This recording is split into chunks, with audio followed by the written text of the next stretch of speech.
Hello, everybody. I'm Lisa Valencia Svensson. I'm the Managing Director of the Racial Equity Media Collective, and I'm here with Alain Strati of the CMPA. We are here to speak with you today about Bill C-11, which is updating Canada's Broadcasting Act, and why it matters so much for Black, Indigenous, people of color creatives, people working in the film and television screen sectors across the country, why it matters so much that to us that this bill be passed. So I'm going to start just by giving a little bit of an overall explainer of how the legislative, not how the legislative process works in detail, but how when Bill C-11 passes, how that will affect our lives as, again, Black, Indigenous, people of color, creatives in the film and television sector. Essentially, Bill C-11 is like any other piece of legislation in Canada. It goes through a routine process through our federal parliament and then also our federal Senate. And then once it passes, then what happens is that I often use a set of 3 tiers as I'm explaining this. We have the legislation that passes, and then whatever ministry it applies to, the work of that ministry is taking its own direction from that legislation. So in this case, we have the Department of Heritage that does a lot of funding of the arts and culture and also other areas of activity like sports in Canada. The Department of Heritage and its staff then take their instructions, if you will. They're like, wow, this new piece of legislation passed. It has new instructions for how, in this case, the broadcast sector in the country should be run. We're going to read this entire piece of legislation. We're going to digest it, think about it, and then we're going to, in turn, write our own set of what are called policy directives that we are issuing to the CRTC, Canada's Radio and Television Commission. Do I have that right? CRTC, all of these acronyms sometimes. Everybody is tripping over them, so certainly including myself. So the Department of Heritage staff are then turning around and writing a set of policy directives to the CRTC, and then the staff at the CRTC and the commissioners receive these directives, and they are obliged to follow them because the Department of Heritage issues the funding to the CRTC every year that the CRTC uses to operate.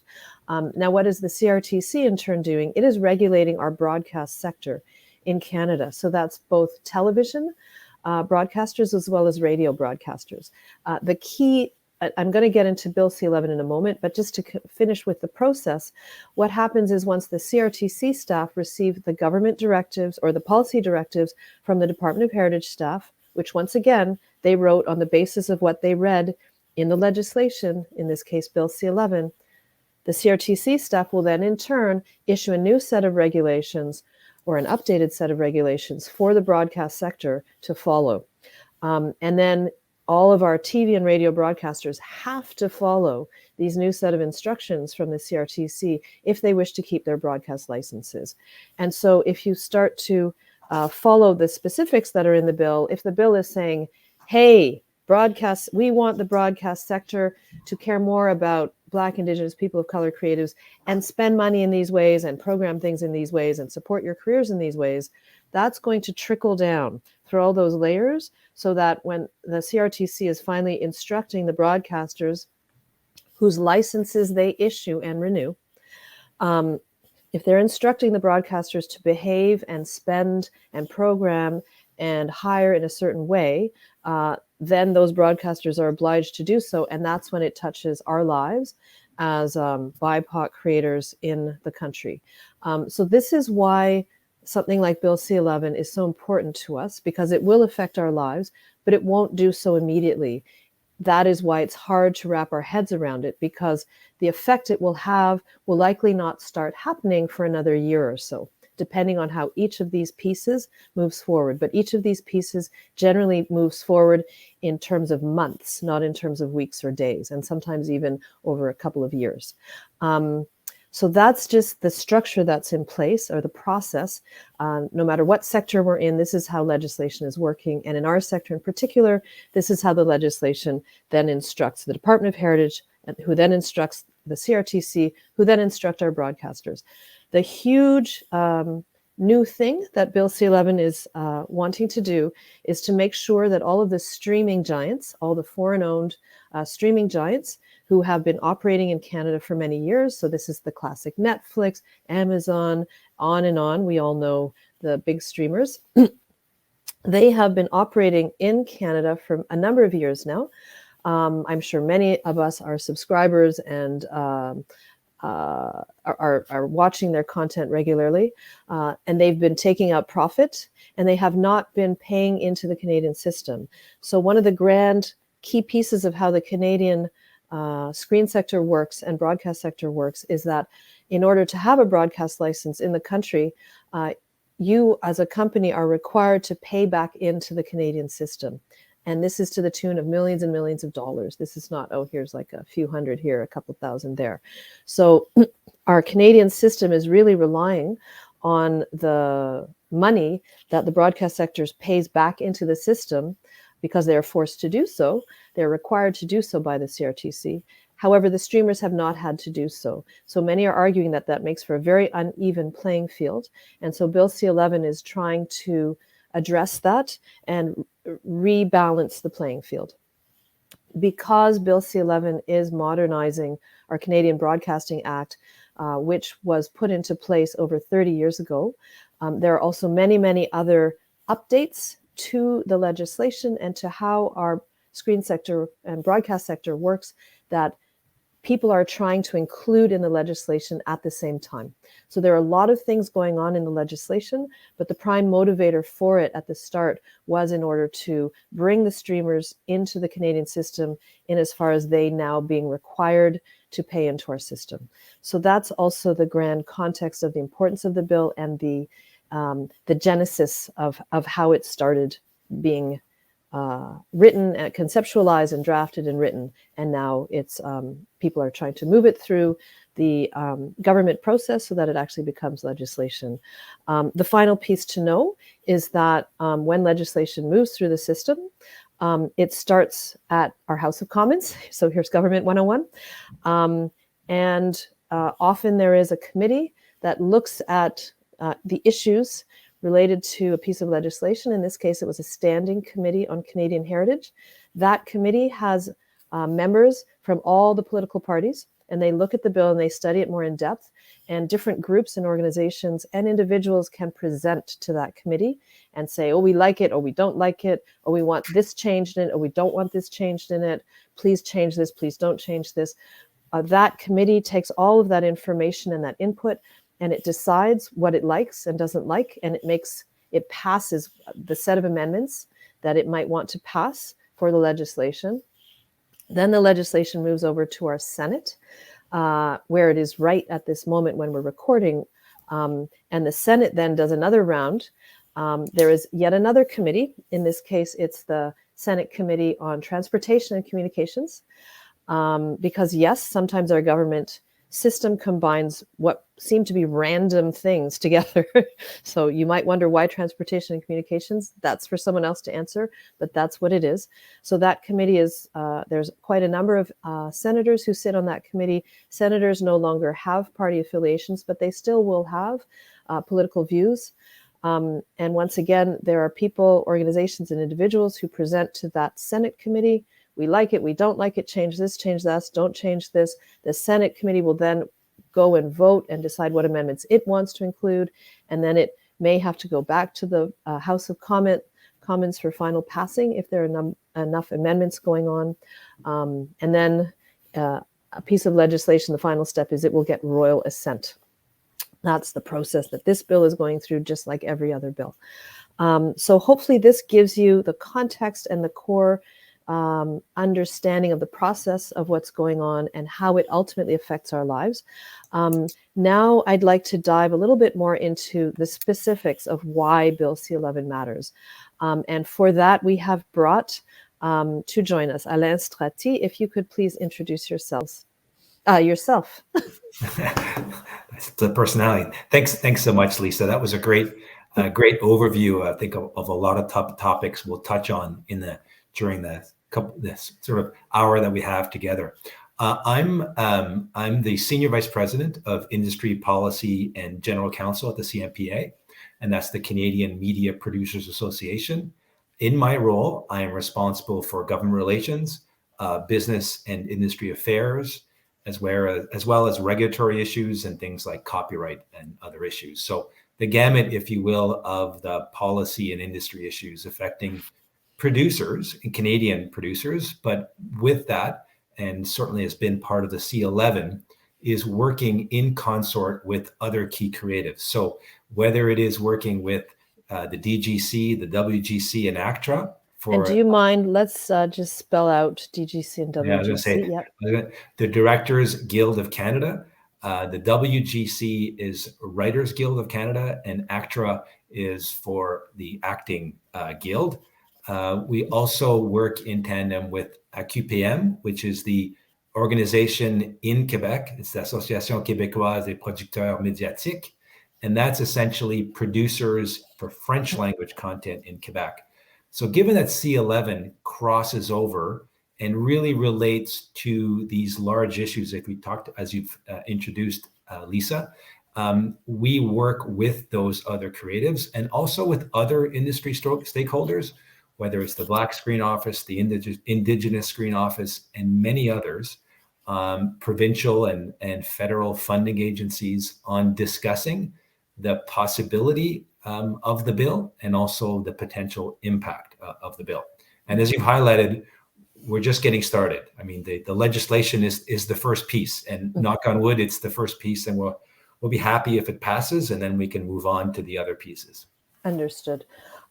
So let's start to talk about some of the specific sections of the bill, and more importantly, how the impacts that we think they might have, negative or positive.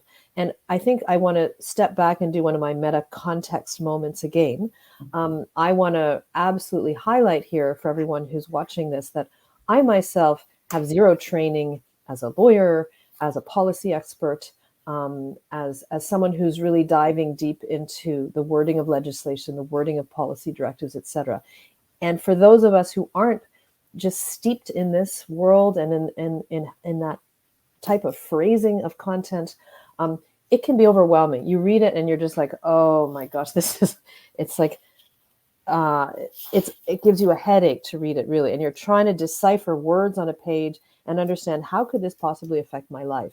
And I think that's one of the core pieces to understand, is that ultimately Bill C-11 and then the policy directives that the Department of Heritage staff will issue, and then even the broadcast license renewals, as well as the regulations that the CRTC will issue for the broadcasters, and soon, if Bill C-11 passes, for streamers, are words on a page. And the words on the page are trying to describe what's supposed to happen and the intent with which it's supposed to happen. But then the words on the page have to be translated by the people actually reading them, whose work it's supposed to shape. And as we know, in the real world, once words on a page go through a brain and come out in the form of actions and decisions, people often don't agree. Did you actually take those words? As what you're doing, what you're saying, what you're deciding, and how you're moving forward, does that really represent what those words on the page were supposed to were capturing or were trying to capture? And so when you have something like legislation, and then people are like, wait a second, broadcaster, we don't like what you're doing. What you're doing is actually against the law. What we're literally going to be saying is what you're doing is against the words that were written in Bill C-11. And that's when that's when the law comes in, and people can take each other, or organizations or companies, to court. And you're basically saying, in these instances, what you are actually doing does not meet what the legislation, what the law says. What you're doing is illegal.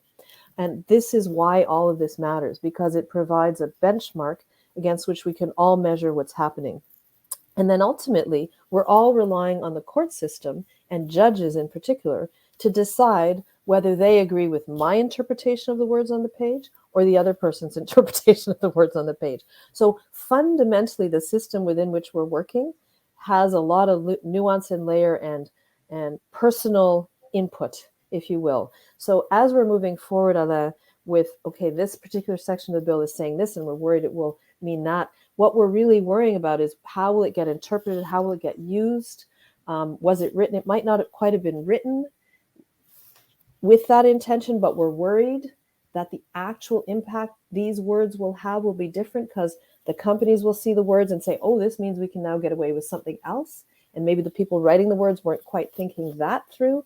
This is the detailed work of policy expert that goes on, and that people like Alain at the CMPA are constantly trying to think through. They're really trying to think through how words on a page are going to get interpreted in the future. So with that in mind, and then let's dive into the words on the page of Bill C-11. If we can start talking about some of the core areas and the concerns or the excitement. What we're concerned it's not going to work so well, or we're really excited it's going to work well. Thanks, Lisa. I think the first, if you really, pull back and say, what's the reason, why is C-11 there? We're talking about modernization of 30 years. A lot of things happened in 30 years since the last act, but things have also there's been a lot of change in the broadcasting industry in the last 30 years. And I'm not talking about the impact of the foreign streamers. I'm talking, if you go back to 1990, that's even, with just after the launch of channels like, Much Music, a few years of TSN, et cetera. It feels like so long ago, but there was and has been a significant development of the Canadian broadcasting system, whether it's the amount of channels, the amount of programming, the distribution. We forget that, first there was cable and then there was satellite. There's all kinds of development that's happened. But what C-11 at its core, and I think this is the real reason why we support C-11, is it incorporates the foreign online streamers. And I focus on online because in that development of the system, we have had US channels and foreign channels available to Canadians throughout that time. The CNNs of the world, TLC, A&E, et cetera. A number of channels have been available to Canadians. But the key is it's not been all of the channels. And what that created is an opportunity for Canadian companies to partner with American broadcasters or to purchase broadcast rights for American channels. So that's why, even though there are a number of channels, like I mentioned, like CNN and A&E, those channels are limited because what happened is after their initial introduction to sort of boost the interest of Canadians in cable packages and cable subscriptions, basically we were able to put, if you will, a gate at the house, or a door to the house, and say, if you want to enter into Canada, you should work with Canadian partners in Canada. So that's why TSN partnered with ESPN. That's why Discovery partnered with Discovery in the US. HGTV partnered with the HGTV US channel. What is now Crave, what used to be the Movie Network, partnered with HBO. So it was an opportunity to partner with those US broadcasters. And what that allowed is the licensing of Canadian services. And when you license the service, you say, okay, I'm going to have all these great benefits of subscriptions and revenues generated in the market. As a result, I'm going to make some commitments. I'm going to have a lot of great Canadian content. I'm going to invest in long-form documentaries, in talk shows, in news programming, in dramas and comedies, et cetera, in niche areas of programming, developing new areas of programming. So that enabled all these different services. The difference, what's happened the last couple of years, is frankly technology.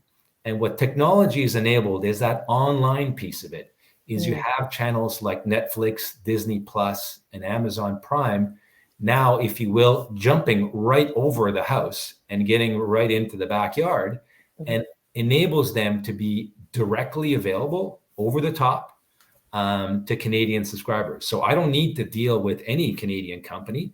I can go online and I can subscribe to those services.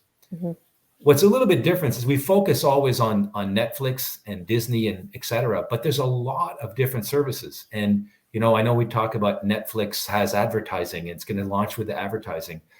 I'm a fan of soccer, and there's channels DAZN Canada and Fubo TV, which both are available in Canada and have advertising. So if you're a fan of British television, there's BritBox. If you're a fan of Bollywood programming, there's a lot of Bollywood online services that are available and have been available. So the difference now is, what can C-11 do is taking that past, concept of, if you have a benefit, then what's your commitment? What are you going to contribute?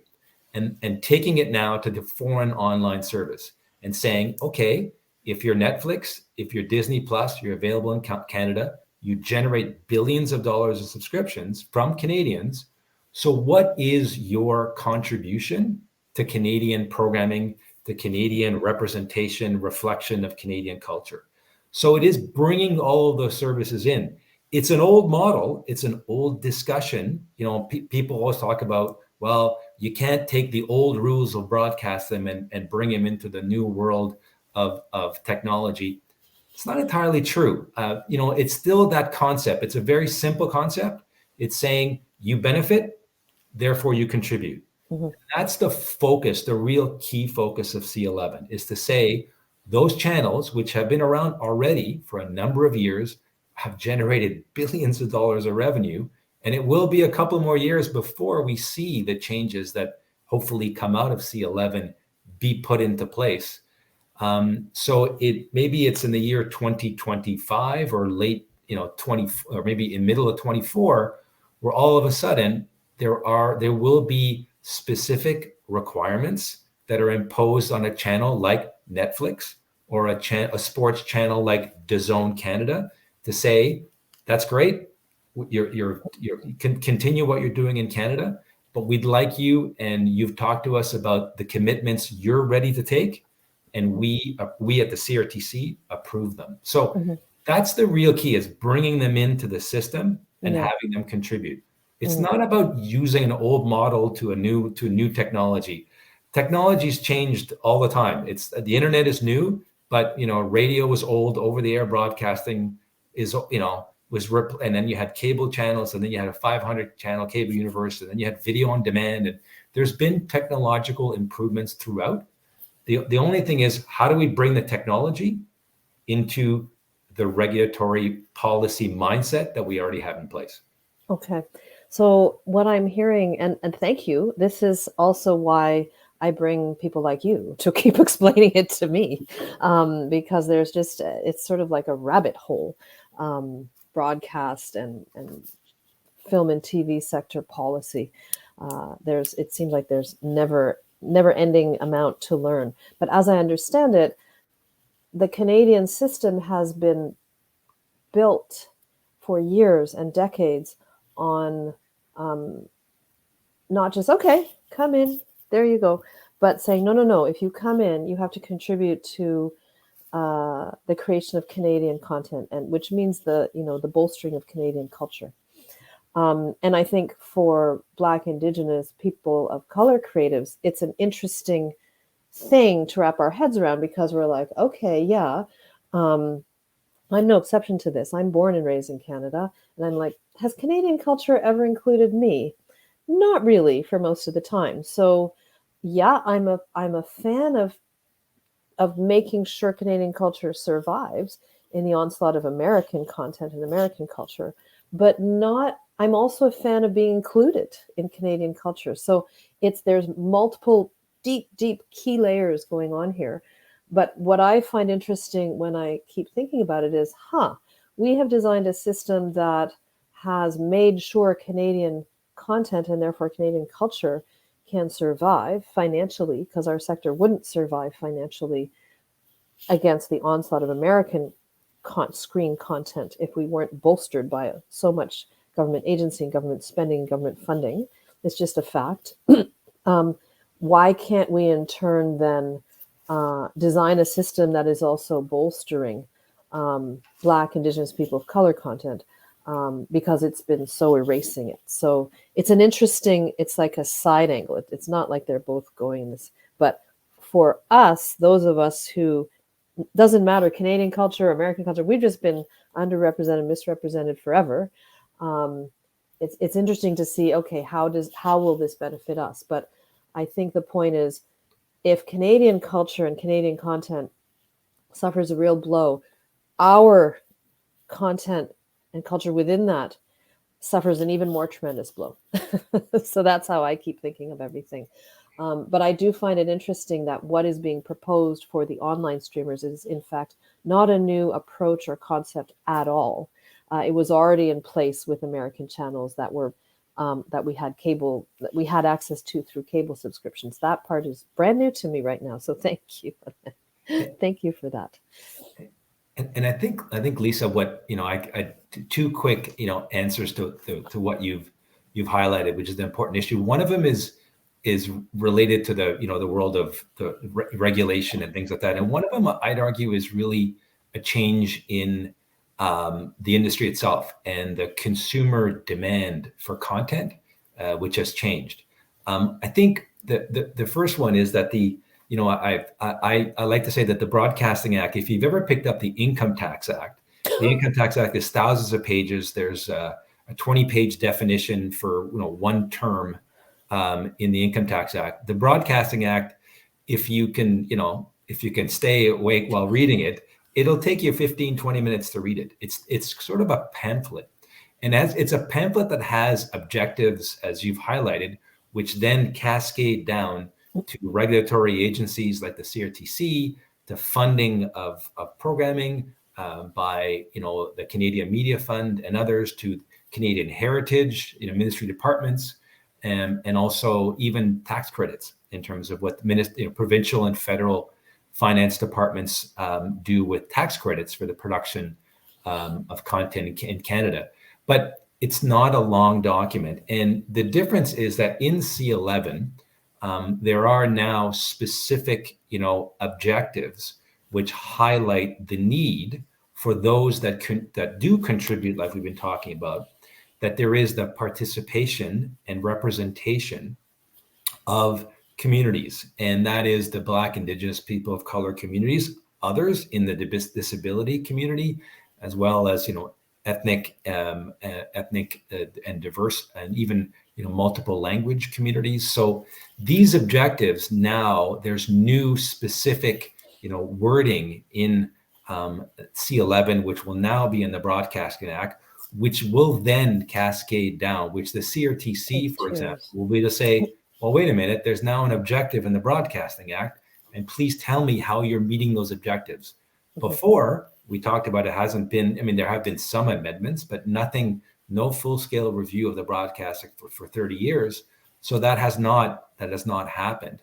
Mm-hmm. But on the consumer, the actual, the user and the viewer of content, what's changed significantly is, I think, I remember when the new digital services, the new digital channels launched sort of the end of the end of the 1990s, and we had the concept that there's 500 channels and nothing on. I think what that was is it was an evolution of distribution. You had more channels, but the content wasn't necessarily there. However, now the distribution is kind of ubiquitous. You can get it across different platforms, a little bit all over the place, from different devices, from different places. What is the key is the content. It really is the programming. And there's now such, there's so much content out there. And it's not just content that we produce in Canada, or even what we'll say the North American market, but it really is the world market where content is available. So one of the advantages is now, I would argue that the niche viewing or the niche interest in content has really developed. And what that is not niche. I'm used to being called niche, but I'm like, I'm just me. How am I niche? But I think niche is just, it's not even a thing anymore. It's like, there's just different areas of focus that but what I think that's done is it's not I'm saying that not because I'm coming back to the broadcasters or the big content, the big programmers that used to be that. There used to be a very general approach to what they did. Even though they had 500 channels, we would say, well, there's nothing on, because it seems like it's the same shows here and there and all over again. But now what has changed is that there's such an interest in different kinds of programming in different languages, from different communities, from different countries, which we didn't have before. And now the platforms themselves have changed, where there's an opportunity, because it's not about, scheduling something at 9 o'clock on Thursday and saying, how much audience did that deliver? I want to have the biggest audience. It's about saying, how can I maximize the representation of the interests of my audience? So I think what that does is you have an opportunity to say, well, now I'm going to not only go after all the people that I would used to go, the audience that I think would have. I'm now serving a much larger audience. And on top of that, I'm introducing those shows and that content to all of the audience. So Yeah. I think what we used to consider as, niche content, it's more that it's that there's not really that. It's the introduction of different kinds of content to different people, because people now have a much varied taste and appetite for content, but also the platforms have developed to a certain place where they themselves are not about, hitting the first 50% or 60% of the population, or they really are saying, well, how can I have a really varied approach to my content, which makes, has a really broad interest to broad the subscribers. So that, I think, provides a great opportunity for much better representation and much better participation in the production of that content. Yeah. And I think a lot of us who are Black, Indigenous, people of color, we've been taking in all the content all our lives. We're now finding more content that reflects us, which is great. And frankly, in this case, white audiences, what's considered mainstream audience, are seeing our lives. Finally, it's all it's heading in a positive direction, which is very good. Yeah, there's so many layers here. There's like the creators, there's the system, there's the audience, and it's all, I realize all the pieces are, it's a complex system, and how it all moves around. There's the market, there's a national interest, on and on. It's a clash of many things, and we try to make sense of it all. I want to focus us now on some of the specifics of the bill, and some of the specific amendments that have been included into it that we're excited about. Perhaps some amendments that we're still hoping will get included into it, and why they still matter. Let's talk first about some of the either successes because they were in the bill from the start, right from when it was drafted, or they were included as amendments in spring 2022 when the Parliamentary Standing Committee on Canadian Heritage met and passed some amendments, or perhaps let's talk about what's being considered now and advocated for now. So and I'm going to steal the mic for a moment. I'll start right with the Racial Equity Media Collective. We prepared a submission on Bill C-11 that we sent into the Parliamentary Standing Committee on Canadian Heritage, and we were asking for a number of language amendments that would all be for the benefit of Black and people of color creatives. And so that immediately, you'll notice that I didn't include Indigenous.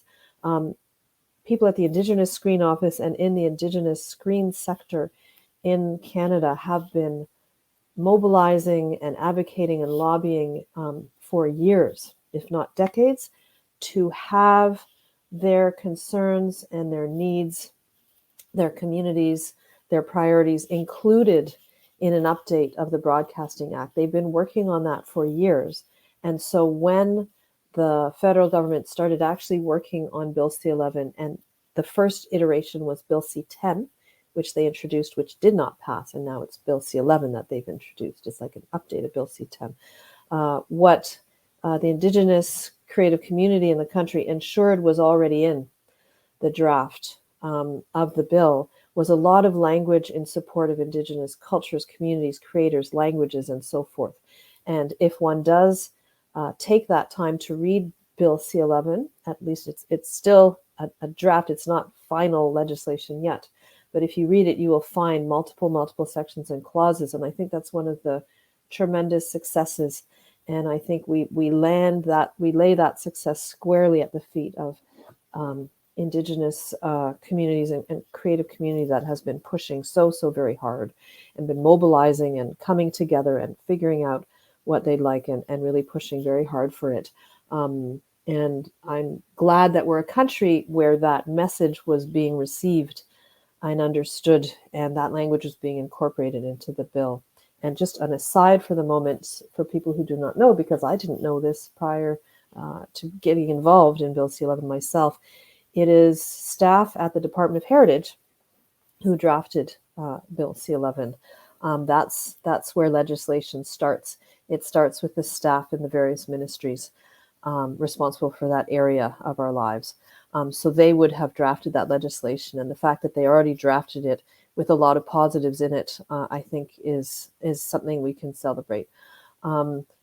What the Racial Equity Media Collective did is we prepared a submission saying we'd like more language in the bill now to address the issues of Black and racialized Canadians. Again, there was also, I keep finding asides, so forgive me. There's also some good language in the bill to address people with disabilities, access, representation, and so forth, and also Francophone and other language minority communities.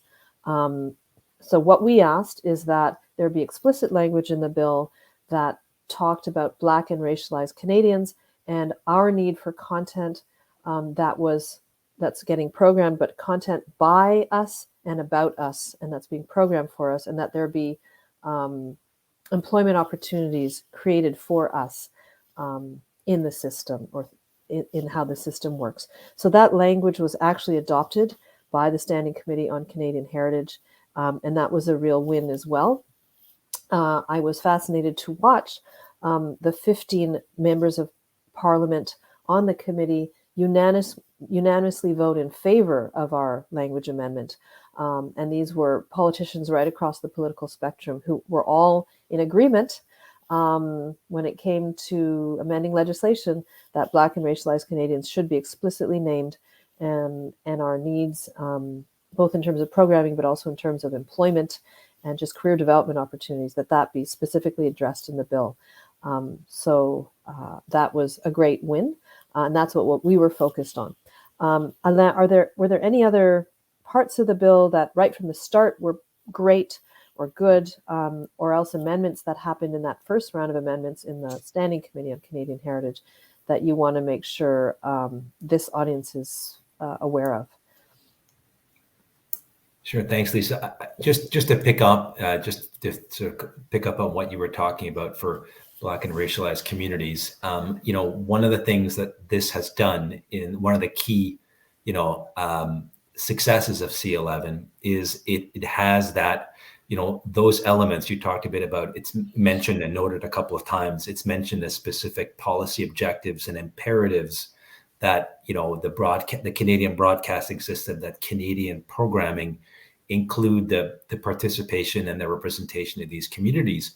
And what that then does is, if the bill, if and when the bill does pass, there's the opportunity then, for regulatory agencies like the CRTC, which will look at the licenses of Canadian broadcasters, which will examine the contributions to be made by foreign online streamers like Netflix and Amazon Prime, which, looking at what Heritage, does in terms of its instructions to the Canadian Media Fund, what governments do with tax credits, and all these different initiatives.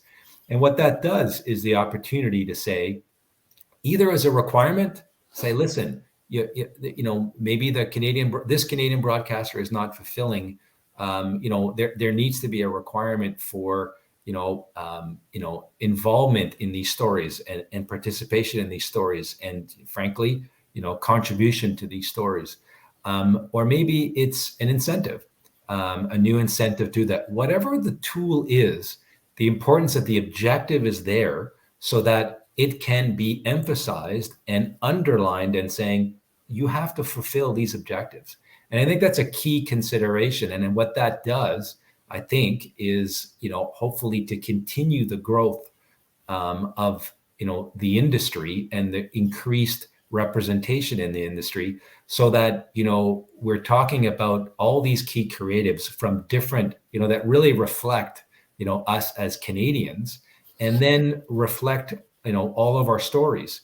And then, I think that the the progression would naturally go to that. It's a representation that is for, they don't have to be stories by and for and of that community. They can just be stories. And there's great stories that, with, fantastic writers, directors, and actors. A good story is a good story. It doesn't matter what community you're from, but if you have that infrastructure and those regulatory requirements and incentives, it puts into place, frankly, much greater opportunity and much greater, involvement. So it really is about accountability. It's a key thing in the act, which will enable, many to hold those accountable to ensure that our industry appropriately reflects, who we are as Canadians and where we are, frankly, going forward. Mm-hmm. One of the things is I've talked long now about participation and representation. One of the interesting, negatives that came out of the House committee is there is an amendment in the Broadcasting Act currently, which talks about the contribution of the independent production sector. The Canadian independent production sector has, in English, language producers, 600 plus producers, if not a lot more. And in Quebec, you have, 200 that are members of the AQPM. And I just want to interrupt you very, very briefly, just to point out to those who are watching this, is that these producers associations and these groupings of producers that exist are a lot of Black, Indigenous, people of color owned production companies, whether they be Anglophone or Francophone or other language. We are trying to build our ranks, build our capacity, build our numbers so that we can be joining. We're part of that whole community and part of that whole spectrum of producers that are in turn then getting commissioned to make content, getting funded to make content, having our content acquired. So we are part of these communities. We're fighting often still for more space, more recognition in these communities. But what happens to the independent production sector as a whole absolutely impacts any Black, Indigenous, and people of color owned production company and producer, and frankly, even creative who's trying to work in the independent production sector in any way, shape, or form. And most of us are trying to work in that sector. So thank you, Alain, for allowing me to interrupt you momentarily. No, not at all. And I think you're quite right. And it's, I mentioned who the members are of the CMPA, but there's many more independent producers there, and will be more going forward. But it's that, there is, again, I've talked about, these are sort of, principles. There is an objective, a Canadian policy objective in the current act, which highlights the need for the significant contribution of independent producers. And, it has been amended to now say the significant or the maximum contribution of Canadian producers. And it says, be they independent or owned and affiliated by Canadian broadcasters. And our concern with that is Canadian broadcasters already own, significant broadcast and distribution platforms. That allows them to have access to essentially revenues, advertising revenues, and subscription revenues. 85% plus of those revenues are spent on their own content. Now that could be, CTV producing its local news. That could be TSN producing a Raptors game, or that can be some of the other content that you'll see. So there's only 15% that is currently spent with independent producers. On top of that, you're looking at the foreign streamers. Netflix and Disney are not exactly the smallest companies in the world. Their order of business is usually to own the rights to the show. So they produce the show, but they own the show completely, so they can maximize distribution across different territories, different platforms, merchandising, spin-offs, et cetera, et cetera. The concern we have is if you start diluting the ownership and, of the rights and the content to programs, and if those now go more and more to broadcasters, and more, if part of this C-11 change does not say, well, wait a minute, Netflix, when it does produce here something, how does that relationship work with the Canadian producer or the Canadian creative so that they own those shows? So what the concern is, if you dilute the independent producers, what you're essentially saying and providing, frankly, more power to Canadian broadcasters or foreign streamers, and saying, well, we're also recognizing their contribution. Well, we all know what their contribution is. The key is, how do we look at the system? How do we look at what Canadian programming is and ensure that it has the tools and a mechanism to provide that diversity of participation or representation? And for us, the best way to have that is to have a contribution that relates really to Canadian independent producers and the independent producer sector. Because what that means is you have hundreds of producers, if not thousands, that are in all parts of the country. There's, many of our members, for example, are very small companies of 2 or 3 people. So it's companies, large, medium, and small.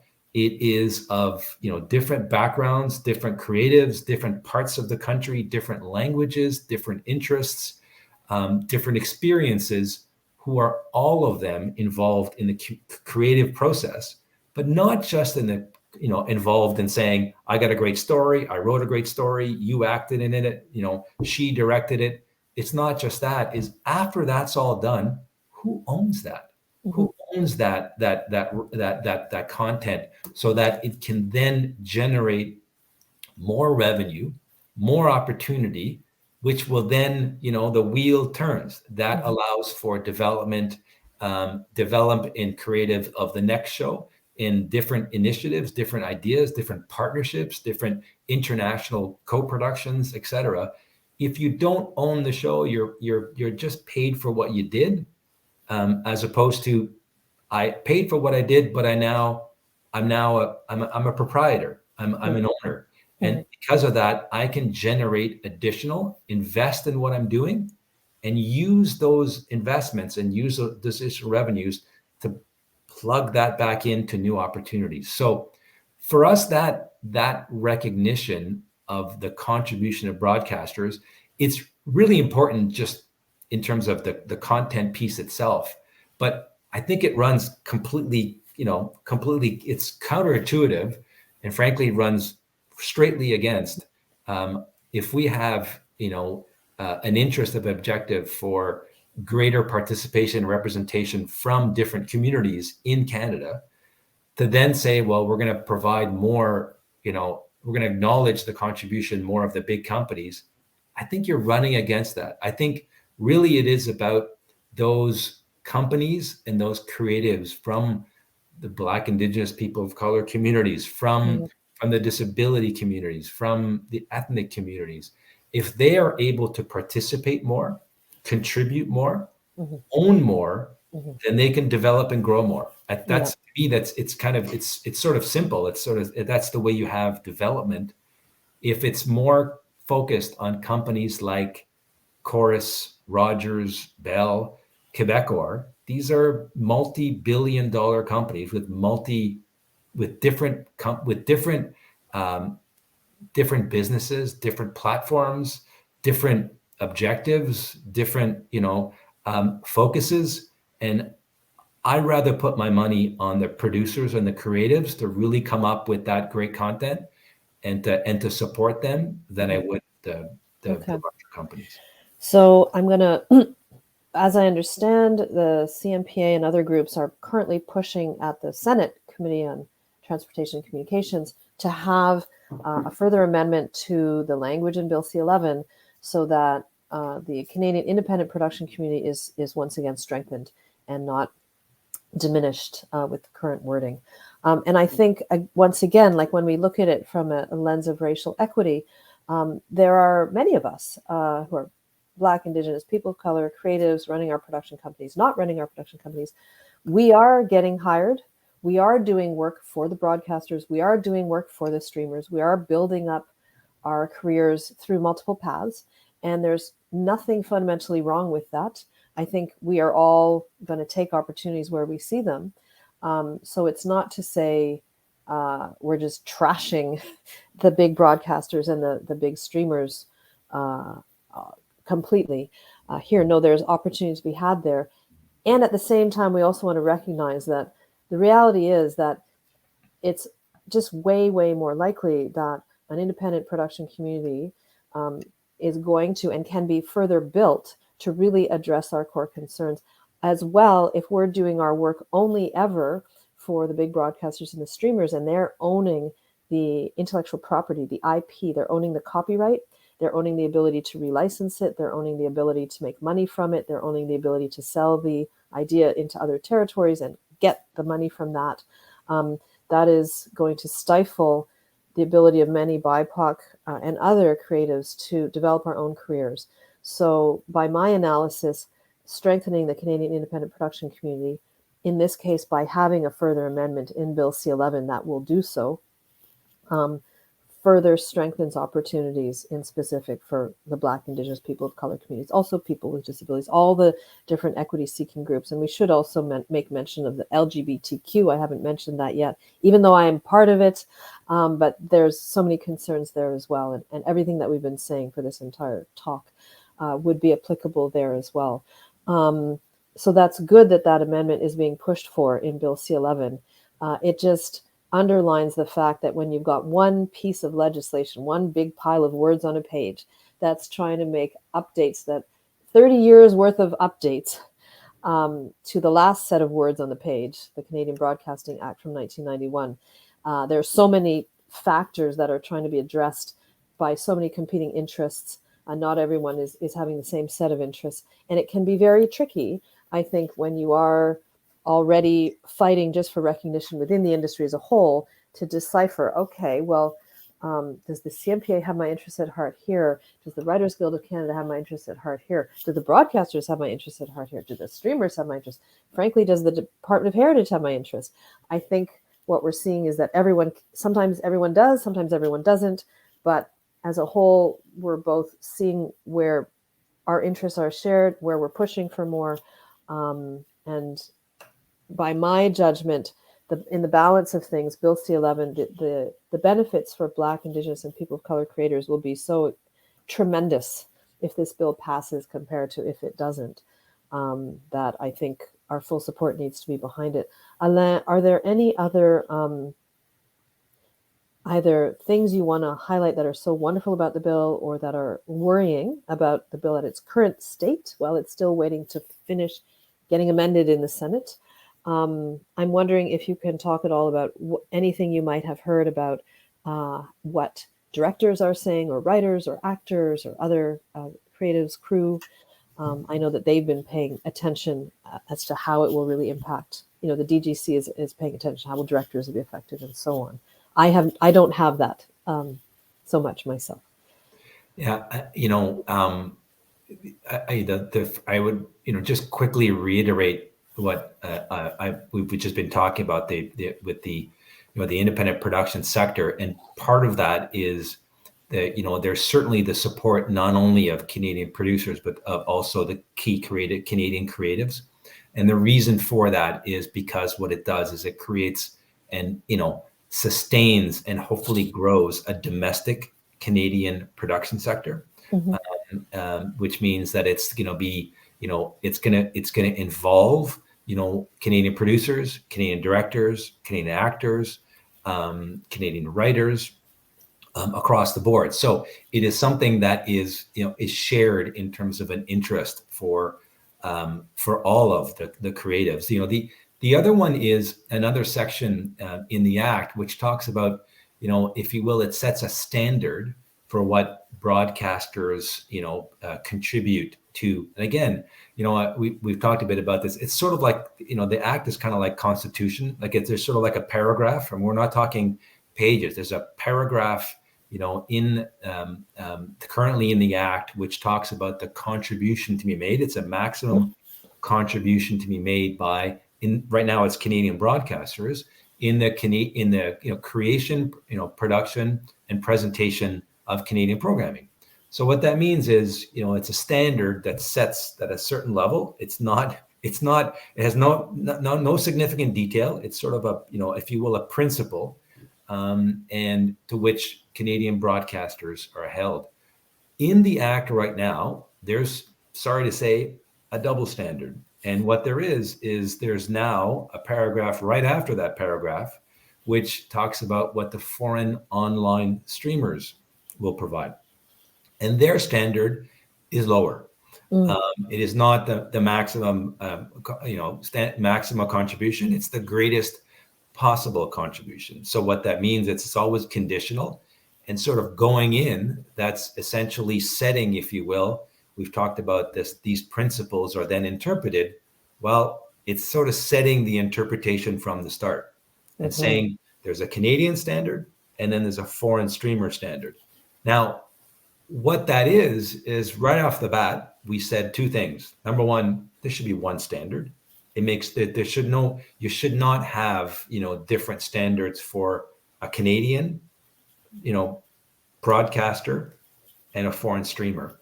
But even more than that, there should be, you got to make sure that it's at the higher standard, because as you can imagine, if you've read what the broadcasters are saying, is they want, not only do they not want the double standard, but they want the lower standard. So what that, you're grinding your way down to the bottom. So there's two things that are wrong with that. One of them is there shouldn't be two standards, and one of them, it should be the maximum standard. And what's even interesting about, the wording of it is it's the Canadian entity and the foreign entity. So a Canadian streamer like Crave, or in Quebec, Illico, or CBC Gem, they're held to a higher standard. But Netflix, Disney, DAZN are held to a lower standard. So, but now everyone wants all those Canadian streamers want the lower standard. And again, this doesn't just touch producers, it touched all Canadian creatives, because it really is about the contribution in, it even says the maximum use of Canadian resources in the creation and production and presentation of that programming. So what you want is, you want to have one standard, and you want it to be the higher standard. The standards we've applied to say that these entities have to respond to this higher standard when we talk to them, whether it's at the CRTC and setting contributions, whether it's access to funding from the Canadian Media Fund, whether it's access to tax credits, from Ontario Creates or Creative BC, whatever it happens to be, there should be one standard and the higher standard. That helps all Canadian creatives that are involved in the production of Canadian programming. It's one of those things it's like, again, I go back, it's kind of like a constitutional principle, and they got to get it right. You have to get it right to start. If not, we will continuously be running uphill, trying to get it, to maintain a standard, or we don't know what the difference would be between a Netflix and a Crave or a CTV or et cetera. But the uncertainty should not be there. It should be one standard. So again, it's another principle, and again, it's sort of 30 or 40 words. It's not a lot of detail, but it's what you can read into it, what you can interpret. It's sort of what you talked about at the beginning, Lisa, is people will look at this and they will run with it, and they will make arguments, and they'll be very creative in their arguments, saying that, well, we don't have to do this anymore. We should be doing this. And they're trying to convince CRTC, the finance departments, and also the CMF and others to say, let's have that lower standard or lower. So again, basic principles, which we're, still at this stage fighting hard for. Thank you. I'm going to wrap us up, because we've been taking everyone's attention for an hour, and who knows who's stuck around this long. I think the grand takeaway here for me, certainly our organization and yours are fighting for Bill C-11 to be passed, because the benefits will be so extraordinary for the Canadian screen sector, and therefore for Black, Indigenous, and people of color creatives working within that sector. But I think what I'm really learning, both today and listening to you, but also in the past many months as I've been really diving into this work myself, is that it's the Canadian screen sector. The system is a complicated one. It's been built. A lot of it is a government-built system. A lot of the pieces were put in place decades ago to attain certain objectives. It's also time to take a look at those objectives and review them and see how do we need to update the objectives to meet the real needs of a growing a population in the country that is getting more and more diverse by the day in so many ways. How do we look at all aspects of the system and figure out how to move them forward in a way that benefits all of us, and especially those of us for whom the benefits have been few and far between for so long. So there's a rebalancing that has to happen, and bringing a lot of us up to speed, so that we're also having, they were talking about that lower standard on that, so we're all at the same standard internally as well. So there's layers and layers and layers going on, and I think all of us shouldn't pretend that we should all embrace the fact that trying to figure out how to make these systems and legislation and government ministries, government regulatory agencies work in all of our best interests is not a quick and simple task. Many of us will not want to continue to dive deep into it, and a few of us will. And I think it behooves those of us who are still working or will continue to work at making the system work better. It behooves all of us in our positions, Alain and so many and myself and many others, to constantly think through how the work we're doing at these levels is benefiting truly all of the Canadian screen sector, and not just the sort of traditional ones in the sector who have been benefited for decades. It's not one summary message necessarily. There's lots of pieces here, but I think let's embrace the fact that there's a lot of pieces and that we're going to have to pay attention moving forward. Yeah, I agree with that, Lisa. And I would only conclude with a little bit, an additional thought is, we as Canadians tend to talk about, the CRTC in a certain way and talk about Canadian programming in another way. But I would, I think we live beside, the largest, by far dominant player in the production, distribution, and marketing of audiovisual content. And, everyone has their imperfections in terms of, for example, an agency like the CRTC.